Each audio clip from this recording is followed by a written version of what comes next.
यह कहानी एक ऑफिस बिल्डिंग में शुरू होती है जहां अचानक से एक औरत के चिल्लाने की आवाज गूंजती है। आवाज सुनकर एक एम्प्लॉय दौड़कर आता है और कहता है, ये आवाज कैसी थी? यहाँ क्या चल रहा है? Oh my God! इसके बाद हम देखते हैं कि एक गुस्से में भरी हुई औरत हमारी मेन कैरेक्टर छायरुन का कॉलर पकड़कर चिल्ला रही होती है, तुम्हें इसकी सजा जरूर मिलेगी यू डेविल। पीछे से किसी की आवाज आती है, कोई जाकर सिक्योरिटी को बुलाओ। Oh my God! क्या उनके शर्ट पर खून लगा है? तभी एक एम्प्लॉय कहती है, नहीं वो तो किमची है। डायरेक्टर छा, यू गॉट किमची स्लैप्ड।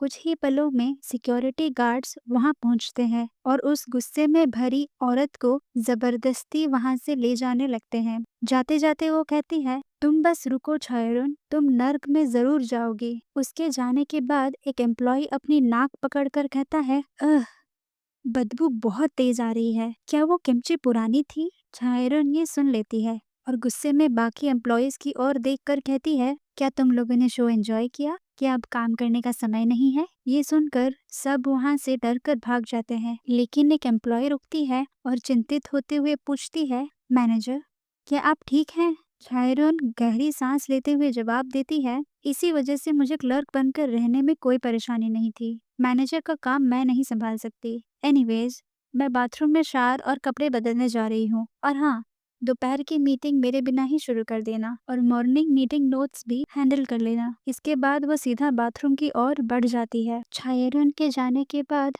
वो दो एम्प्लॉयज आपस में बात करने लगते हैं। डायरेक्टर छा सच में बहुत इम्प्रेसिव है। आज सुबह के हादसे के बाद भी वो अपना प्रोफेशनलिज्म मेंटेन कर रही है। तुम सही कह रही हो, वो जुच्छान ग्रुप की सबसे छोटी बेटी है जो कोरिया के प्रमुख कॉन्ग्लोमरेट्स में से एक मानी जाती है और वो अपने मेहनत के बलबूते पर ही इतने कम उम्र में डायरेक्टर बनी है। इसके बाद हम बाथरूम का सीन देखते हैं जहाँ छायरन फ्रेश हो चुकी होती है। वो वॉश बेसिन में झुककर फ्रस्ट्रेट होते हुए कहती है, I am going crazy really. फिर वो आईने में खुद को देखते हुए कहती है, पहले से कपड़े और डिओड्रेंट क्या फायदा है जब फिर भी ये परेशानी खड़ी करने वाला है। राइट, मुझे पहले से पता था कि मेरे ऊपर किमची गिराई जाएगी। अब ये मुझे कैसे पता थी? वेल, क्योंकि मैं असली छायरन नहीं हूँ। मैंने सिर्फ छायरन की बॉडी को पजेस किया हुआ है, जो इस पूरे ड्रामा के सबसे वर्स्ट विलेन है। ये असल में कोरिया का पॉपुलर डली ड्रामा फ्लावर ऑफ ऑर्डियल, जिसके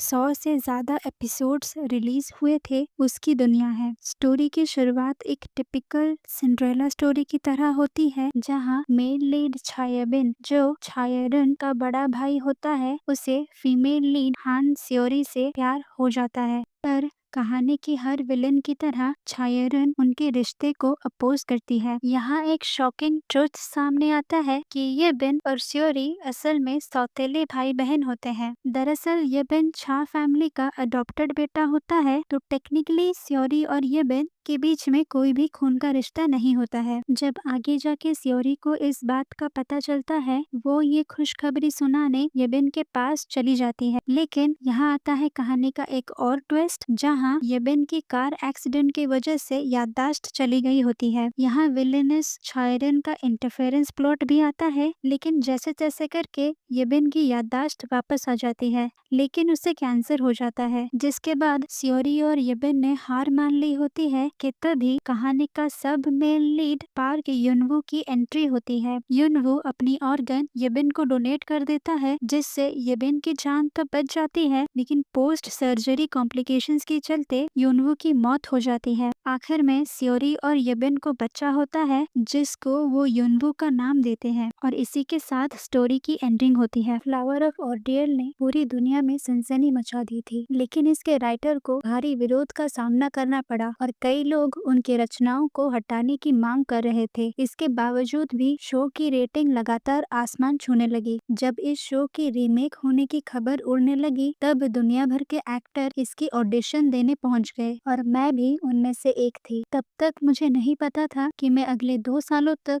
इसी ड्रामा की दुनिया में फंसी रहूंगी। क्या मुझे छायरन का रोल इतनी शिद्दत से चाहिए था? अब भावनाओं में डूबने से कुछ नहीं होगा। एनीवेज, मेरे लिए करने के लिए सिर्फ एक ही चीज है, मैं इस ड्रामे को पूरे एंड तक देखूंगी। इसी के साथ छायरन घर पहुंचती है, जहां शेफ किम उसे देखते ही बोल उठती है, ओ माय लेडी, आपसे किमची की गंध क्यों आ रही है? जिसपे येरन कहती है, वो गलती से खाते वक्त मेरे ऊपर गिर गई थी, प्लीज आप बाकी फैमिली मेंबर से इसके बारे में कुछ मत कहिएगा शेफ किम। इसके बाद छायरन सोचती है, शेफ किम जॉनसन इस मैंशन के मैनेजर, उम्र 54 साल। वो स्वभाव में बहुत स्नेही है। वो बचपन से छायरन की देखभाल कर रही है और उसके लिए एक माँ जैसी है। पूरे जिच्छान फैमिली उन पर भरोसा करता है। यही वजह है कि मुझे उनसे एक्स्ट्रा केयरफुल रहना होगा, क्योंकि स्टोरी में जब शेफ किम को छायरन के बुरे प्लान्स के बारे में पता चला था, तो उन्होंने उसे सही रास्ते पर लाने की कोशिश की थी, जिसके चलते उन्होंने फीमेल लीड को छायरन की प्लानिंग की इंफॉर्मेशन देनी शुरू कर दी थी। पर इसका कोई बेनिफिट नहीं हुआ था, क्योंकि छायरन ने आखिरकार मिस किम को पकड़ लिया था।